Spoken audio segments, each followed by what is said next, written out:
Hey scrappers, welcome to another video. Today we've got here a gas cooktop. As some of you can recall, in my first video, ironically I took apart an electric cooktop, and so I thought I'd do a video to see what the difference is, apart from the fact that it's gas, there would be between the two. So let's start.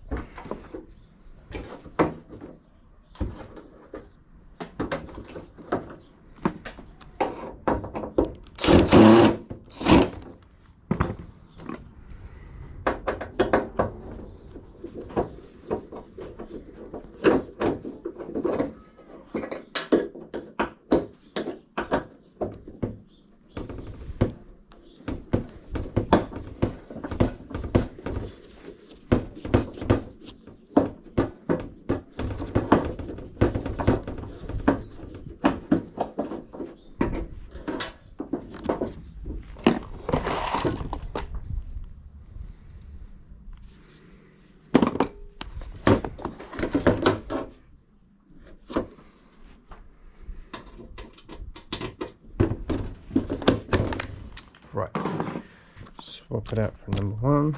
Let's see if this works.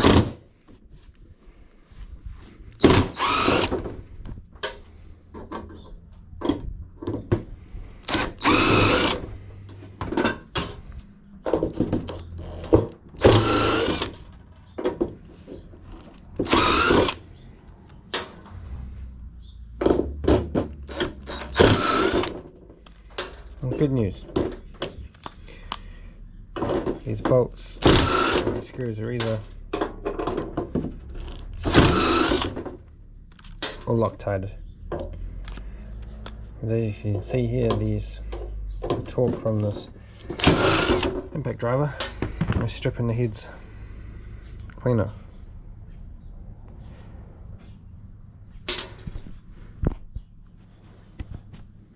Right, will they just pop out? No, they won't. Yes, they're steel. Oh, there we go. Here's the top, and that's steel too. And there you go, nice piece of stainless. So guys, here is your 240 volt in to this little black box here, which has some spade terminals on the other side, female spade terminals. And then from here, you have your earth, and then it goes through to your first connector, and then it is bridged off to each individual burner from there. And then also you have from your main, from the same little box, you have it bridged into the connector unit, and then from there it is electronically controlled. So that's your igniter for your gas, which creates a spark and is earthed to the metallic burner apparatus that's on top of this. Here is your thermal coupler, and then to activate your mixture, you pretty much push down and that connects with that, and then you rotate, and then you hear your tick tick tick tick, and then the gas will ignite, hopefully, if you've got any. Let's see what's in there right now.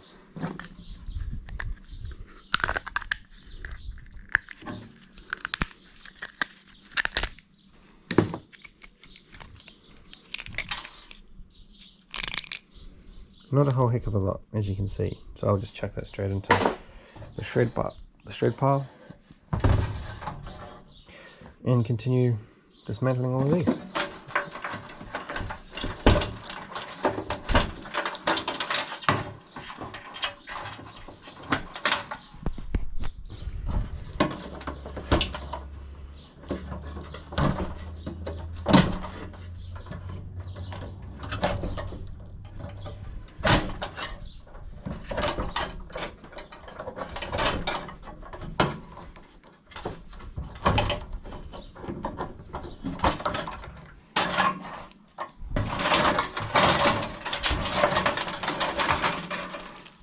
go. There's the wiring harness for that side. Your earth. Right, so what we can do now is reattach the Phillips number 2 piece. We'll take out the screw here, which is just holding the main gas supply line secure, and hopefully that's loose. That's loose. So now what we've got to do is find either a spanner, which I think is going to be possibly a 17, or we can use some, see if we can try luck with our poly grips.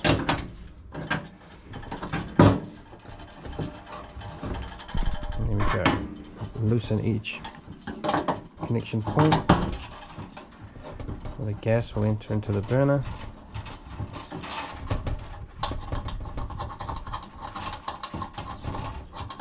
And then hopefully after that we can pull the whole apparatus, switches and the like out without too much trouble.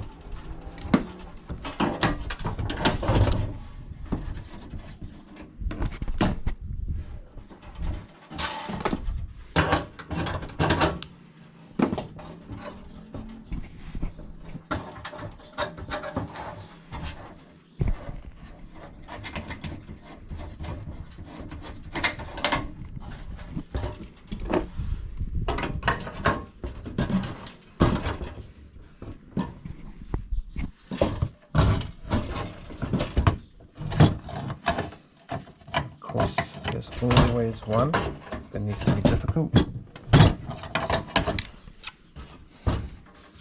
rest of it good and proper. Let's see if magic of CRC will work. To be fair, this isn't the correct tool either.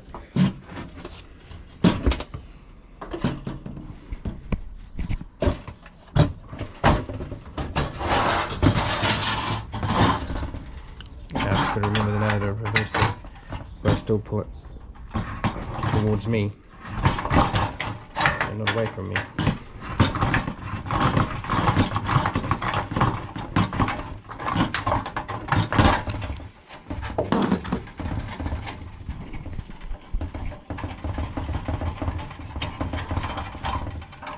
So now that we've got those apart, we will need to take our number 7 socket, attach it to our ratchet and extension, and remove these plates.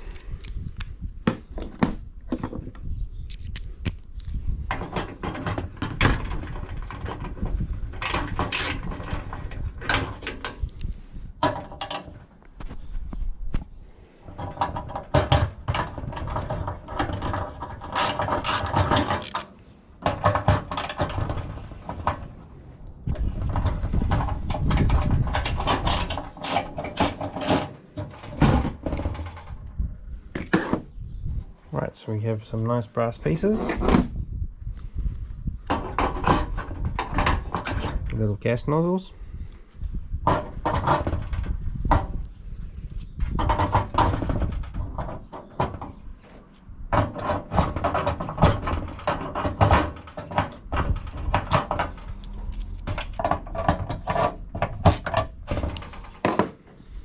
just throw them in the brass pile. Right, I'm going to put that back over, and we take off the screws on this side.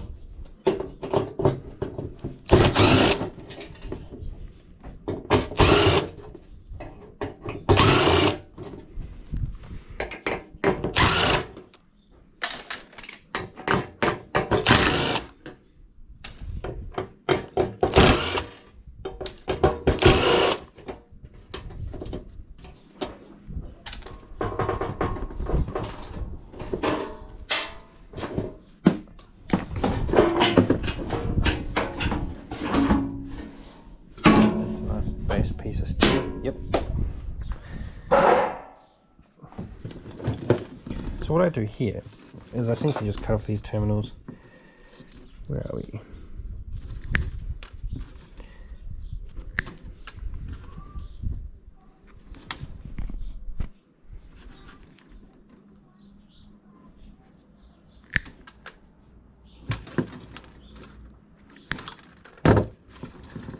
Check out the plastics.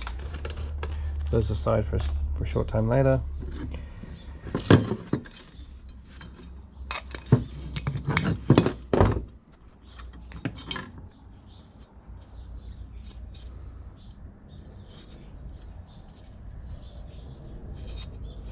So essentially we've got a nice piece of pewter aluminium once we remove the thermocouple and the igniting probe, which also looks to be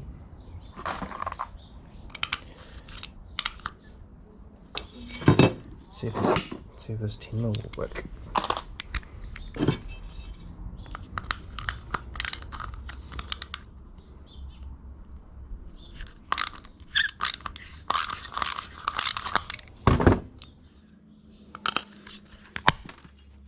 And if it doesn't work, just snap it off like so. And that can go into aluminium pewter bin. Hopefully this is all brass. Yes, fantastic.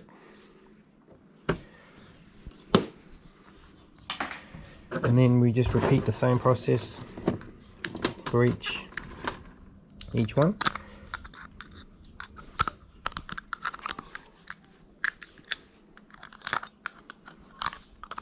So these just a bit of steel. Pull that probe out.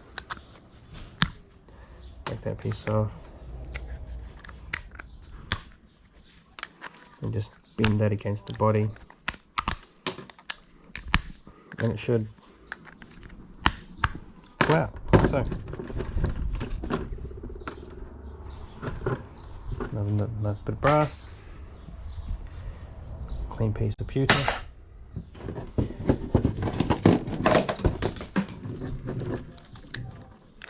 Let's pull those off. And this one.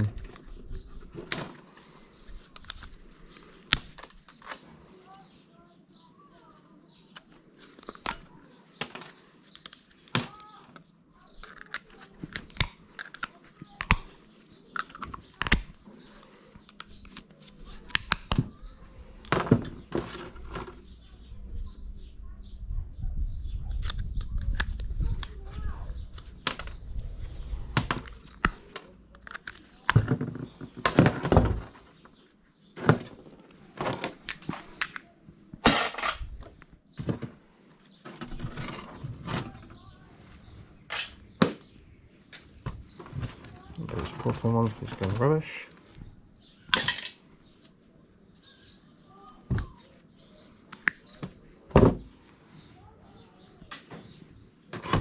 Cool, now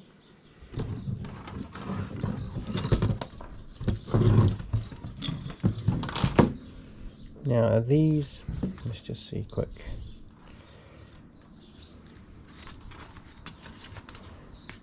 I don't know what these are. Are these steel?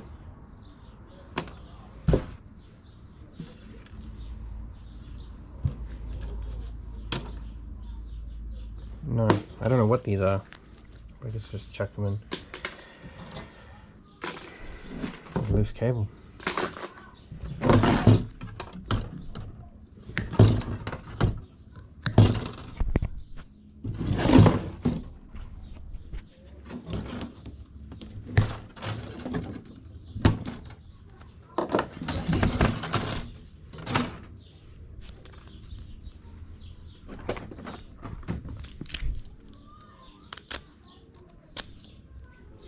And that there, guys, is a nice piece of copper. I'm not sure if you can see that, but there is a little bit of pink orangish color coming through. So let's go into the copper bin, because eventually I'd like to get a little bench mounted electrical furnace, so that I can just test it all out to see if, you know, if melting stuff down is something I want to pursue before I go full hog and buy a devil forge.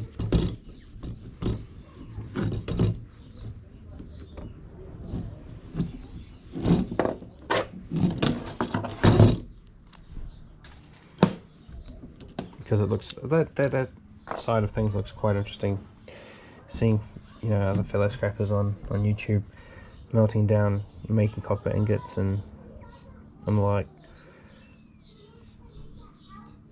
So what I do usually with gas heaters too is I just cut that piece off there, and then I pretty much try and squash back round here, as you can see, and then try, it doesn't always work, and round out the corners again so that you can just pull off the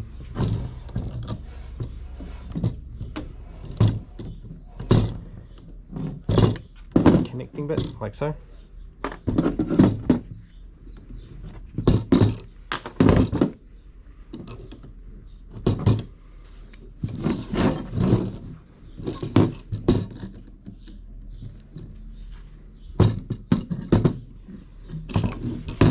And 9 times out of 10 it usually works. 9 times out of 10. Just not when you're trying to make a video trying to prove a point. And then these ones I just bend out. These ones are a little bit more difficult, so what I'll do is cut it here.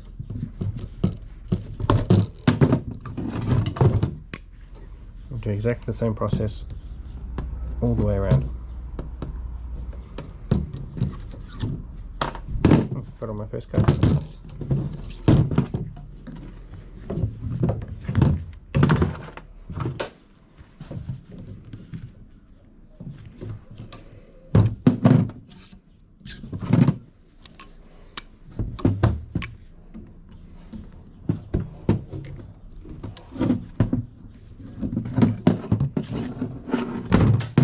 And there we have it. So that's all off, nice and done. Quite simple. That we'll put aside, and then back to the poly grips. We'll use it to remove these connecting, I don't know, flanges, or just a nut, so to speak.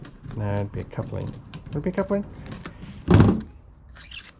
We'll play that electric game and take that one off. That's aluminium, I think. Nope.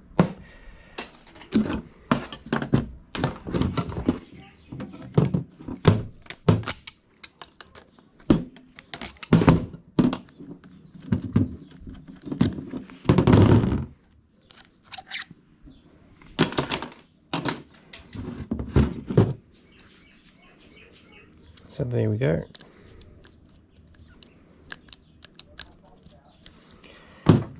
Let's see what's underneath this black cap. Oh, so it's just to protect it, to essentially limit the movement of this terminal, because I assume now you can just take it off here. So it's just to cover to limit the movement of the terminal.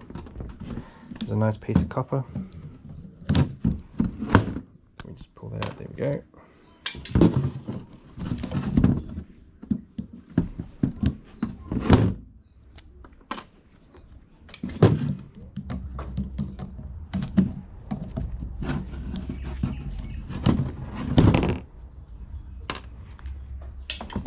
And then we have these nice little beautiful brass pieces.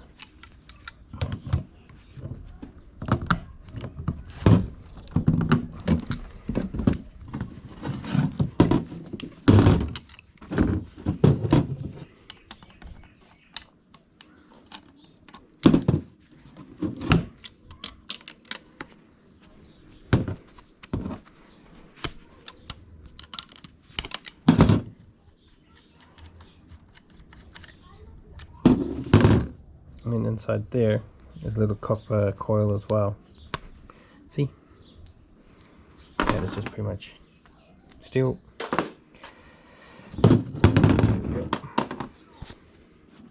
Will I be able to get... Surely we should be able to remove.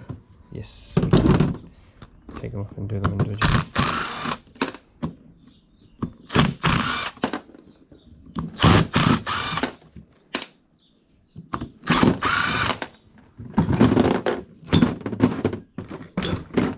So apart from this pipe and this brass bit, that's pretty much it. I think it's steel.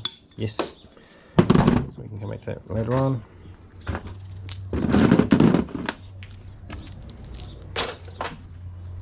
Just take all these little switches off.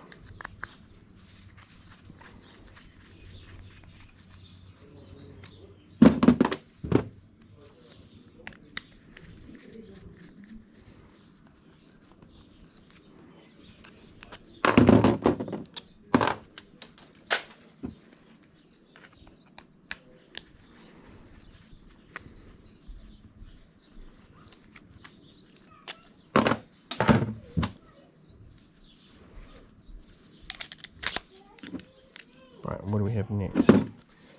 Little flat plate screwdriver, and here you see there's a little E-clip.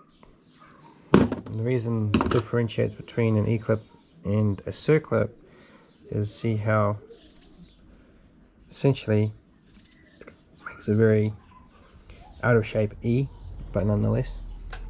So you just take your little small flat plate, put it in between the groove, and pull it away from the brass piece.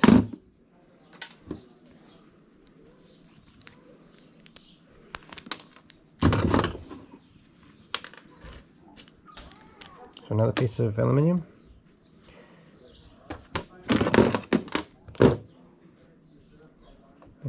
Nope, no steel in them. Right, screwdriver.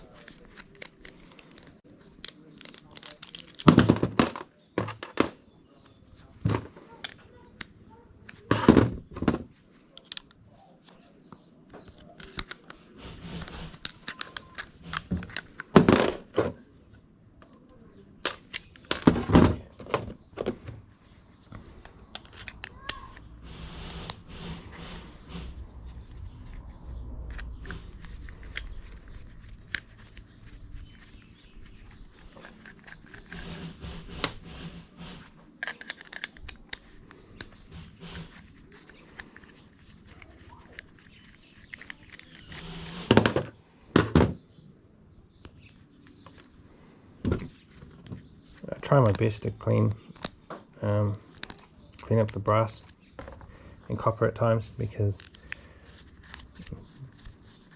it's worth a little bit more than just, you know, your standard steel that's covered in plastic and that sort of thing. Right, is that all we've got there? That's all brass now? Fantastic. So we'll just continue with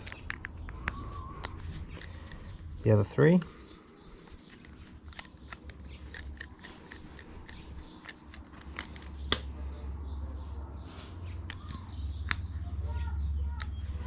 For a second there I thought that screw head was blank. It's going to be like, no! What a waste of a beautiful piece of brass. And as you can see there, there's a very thin circlip around that side there, which stops that switch from falling through. So I will have to check and play around and see what I can use to try and remove that, because unfortunately these flash cutters aren't as sharp, as pointy as they used to be. Just fantastic. It's brass literally everywhere, but I don't think I'm going to be able to get that piece out. Then again, for that piece I can't, I don't think. It'll be pressed in there.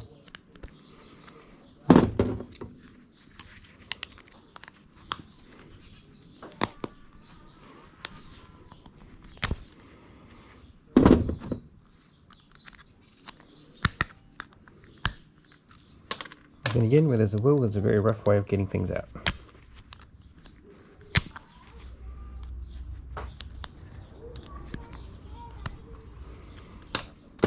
So there we go, so that piece is all nice and complete. This piece of aluminium.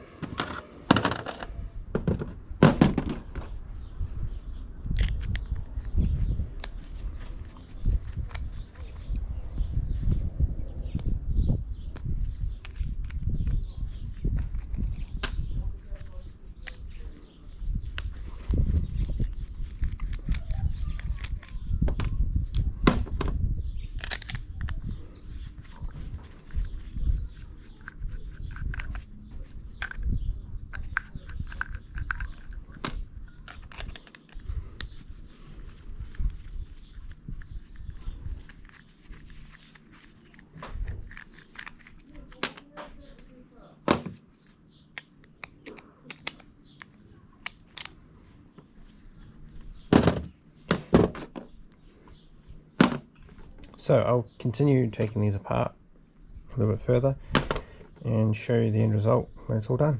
Stay tuned. Welcome back, guys.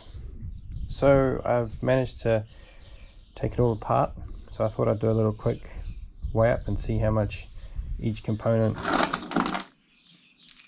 metal weighs. Start with this cheap aluminium first. And it's only the internal, it's not the switches on the outside, it's just the switches and everything on the inside. So here of the aluminium we have 108 grams.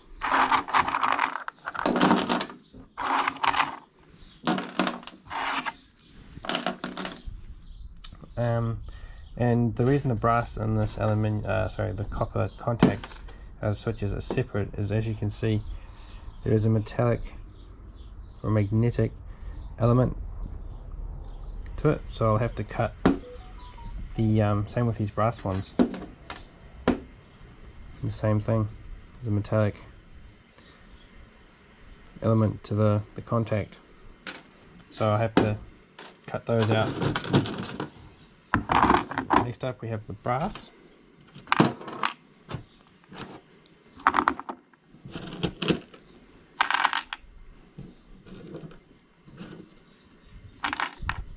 And we have there 407 grams.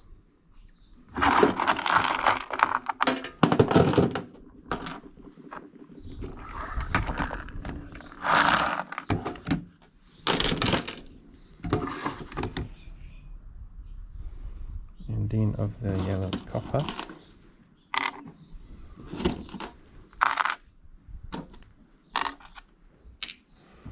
So the copper, we have 9. I wonder how much that 9, nah, so it's negligent. So there we have 9 grams of copper. And then just of the componentry, the steel componentry out of the screws, and so the screws, the switches, and that carry on.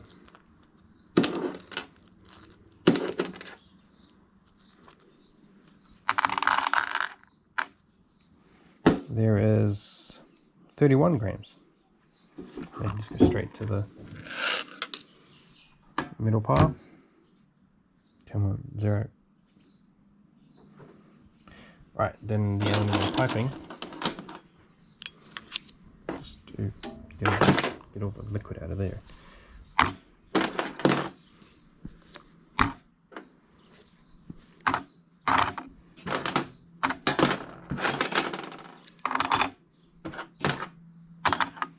And of the aluminium, we have 79 grams.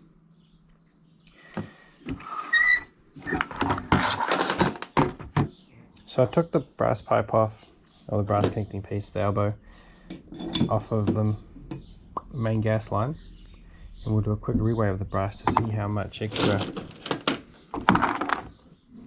we get, or how much extra that piece of brass weighs.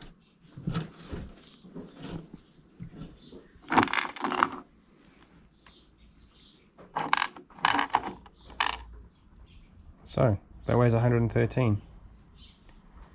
Now it's lying to me.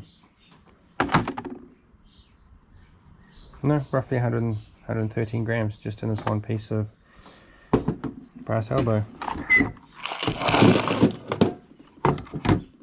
We can check that, put that back on there. 112, 113. So guys, in my humble opinion, taking apart a gas hob versus taking apart an electrically powered cooktop, the gas one would be worth more, hands down, every time, as you can see from the componentry inside. I mean, you got half a kilogram of brass just from all the nozzles, the gas inlets, and then you've got your brass, your copper, and then your cheap aluminium, and then your nice aluminium over here. So I hope that was a bit of fun for you. It certainly was for me. It was very interesting to see the difference in componentry between the valuable metals as opposed to the basic steel and ceramic of a normal main supply cooktop.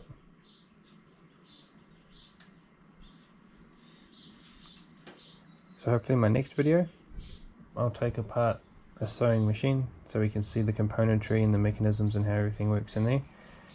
So please stay tuned. I'll catch you on the next one. See you.